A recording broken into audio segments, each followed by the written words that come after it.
जय श्री कृष्ण। सर्व पूजा विधि में एक बार फिर से आप सभी का हार्दिक स्वागत है। आज हम बात करेंगे माघ शुक्ल अष्टमी के उस विशेष महत्व की जिसे शास्त्रों में भीष्म अष्टमी या भीमाष्टमी कहा गया है। माघ शुक्ल अष्टमी को सामान्यतः दुर्गाष्टमी कहा जाता है और यह गुप्त नवरात्रि का 8वां दिन होता है। माघ नवरात्रि के अंतर्गत कई विशिष्ट तिथियां आती हैं, जैसे श्री पंचमी या बसंत पंचमी, लेकिन इन्हीं के बीच एक अत्यंत महत्वपूर्ण दिन है, भीष्म अष्टमी। भीष्म अष्टमी सोमवार 26 जनवरी को पड़ रही है। इस दिन तर्पण और अर्घ्य का सर्वोत्तम समय माध्याह्न काल प्रातः 11:29 से 1:38 बजे तक रहेगा। महाभारत से लेकर धर्म सिंधु, निर्णय सिंधु और अन्य अनेक धर्म ग्रंथों में इस तिथि का विशेष उल्लेख मिलता है। इसी कारण माघ शुक्ल अष्टमी को भीष्म पितामह के नाम पर भीष्म अष्टमी कहा गया है। शास्त्रों के अनुसार यह दिन विशेष रूप से संतान कामना करने वालों के लिए, पितृदोष से पीड़ित परिवारों के लिए, बार बार बुरे स्वप्न, गृह क्लेश, मानसिक अशांति या जीवन में निरंतर अड़चनों से जूझ रहे लोगों के लिए एक अत्यंत सरल और प्रभावी उपाय प्रदान करता है।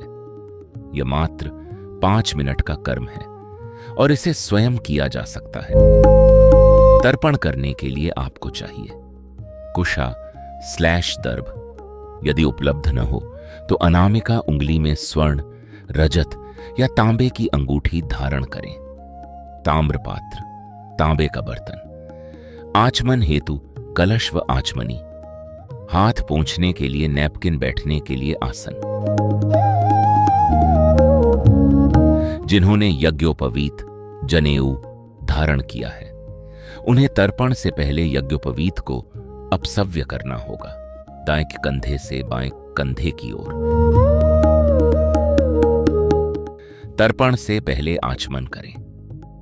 ओम केशवाय नमः, ओम नारायणाय नमः, ओम माधवाय नमः, ओम गोविंदाय नमः इति हस्तम प्रक्षाल्य।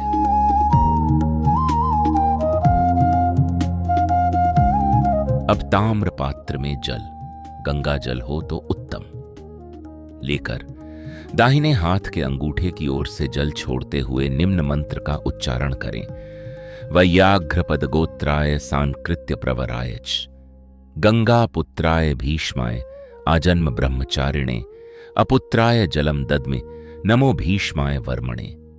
भीष्म शांतनवो वीरः सत्यवादी जितेन्द्रियः, आभिरद्भिर्वाप्नोतु पुत्र पौत्रोचितां क्रियां। यज्ञोपवीत को पुनः सव्य सामान्य स्थिति में करें। इसके बाद पुनः आचमन करें। अब भीष्म पितामह को अर्घ्य अर्पित करें। कलश में जल लेकर निम्न मंत्र बोलें। वसूनाम अवताराय शंतनोरात्मजायज, अर्घ्यम ददामि भीष्माय आबाल्य ब्रह्मचारिणे, ओम भीष्माय नमः अर्घ्यम समर्पयामि। यदि संभव हो तो यह तर्पण गंगा जी के तट पर करें, अन्यथा किसी प्रवाहमान जलधारा के समीप करें। अत्यंत असुविधा में तर्पण का जल किसी पवित्र स्थान या वृक्ष की जड़ में विसर्जित किया जा सकता है। कुछ शास्त्रों के अनुसार जिनके पिता जीवित हों, उन्हें यह तर्पण स्वयं नहीं करना चाहिए। ऐसे में पिता द्वारा यह कर्म किया जाता है। हालांकि कुछ ग्रंथों में यह बाध्यता स्पष्ट नहीं है, इसलिए कृपया अपने कुल परंपरा के पंडित या आचार्य से परामर्श लेकर ही यह तर्पण करें।